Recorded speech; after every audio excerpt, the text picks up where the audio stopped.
some circumstances caused some sort of a glitch in life. You know, mom fell and now she needs care, and it kind of disrupts the rest of the dynamic because people have to come and check up on her and different things, and that's what causes the stress. So when I get a chance to help them remove that stress, that's what makes me happy. Like, that's one of the reasons that I like doing it, because I'm helping people over a hump, like over a stressful time in life. We're trying to make it go as quickly as we can and just take everything into account so it's going to be a smooth transition. Yeah, I like that.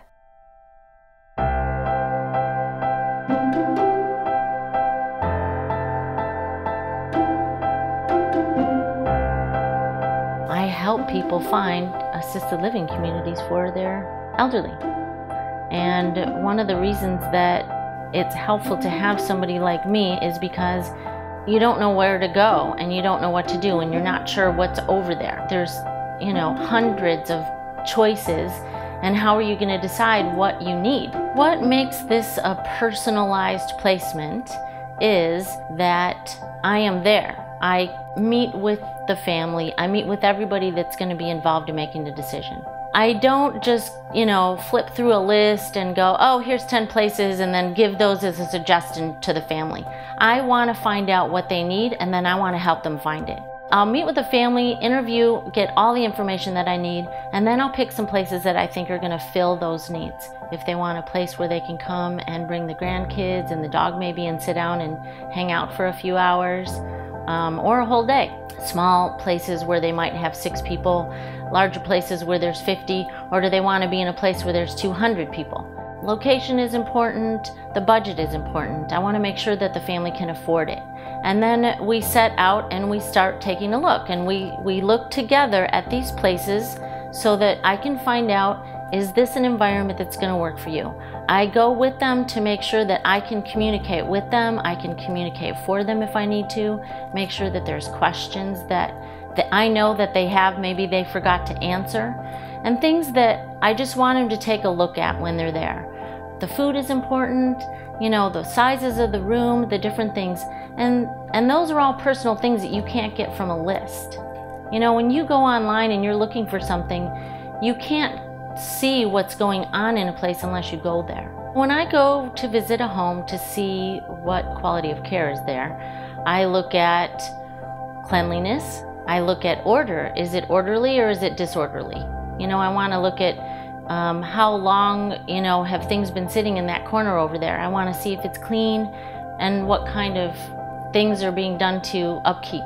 I look at the staff and I want to see, are they happy? Do they look like they're friendly? And I look at the people living in it to see the same thing. Are they happy? Do they like what they're seeing? If it's a community type of environment, then I want to check out a lot of things and see what kind of activities are going on. When I am introduced to a family that needs my service, I am basically going to provide as much help as they need. It doesn't matter if it takes 1 day or 2 days or 2 weeks or 3 months. I am there to help them get what they need from beginning to end. The service that I provide is free to the family. It doesn't cost them anything to get my help. Whatever it's going to take to make that transition be a good one is the time that we're going to spend on it. So even though it's free to the family, it's really kind of invaluable because there's no time constraint, there's no limit to what we can do as long as we carry through to find the good end result. And this is a really important thing for me, is to make sure that the seniors' independence and their dignity and their privacy is kept. So that is really another important factor, to make sure that all of those things can be taken to the new place. If you preserve that part of their lives, then it's an easier transition for them.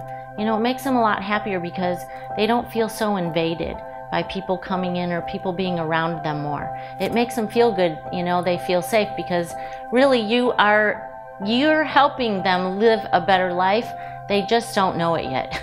And the whole idea is that we can preserve the family dynamic so that, you know, the little problem that there was can be over and we're bringing a new life situation and making it better. You really only have to go through something like this once or twice in life. And it's not exciting, it's not fun, it's a little hard, and it's very scary sometimes to the family. if they have to move someone out of the environment they've been in for a long time. So it helps to have somebody guide you through. I know the nomenclature, I know what's going on in the whole area, so I can just, in a short amount of time, educate somebody, and then they feel like they can make a better decision. It makes it easier to decide on what to do because they've got that background now. My name is Donna, and I am a senior placement specialist.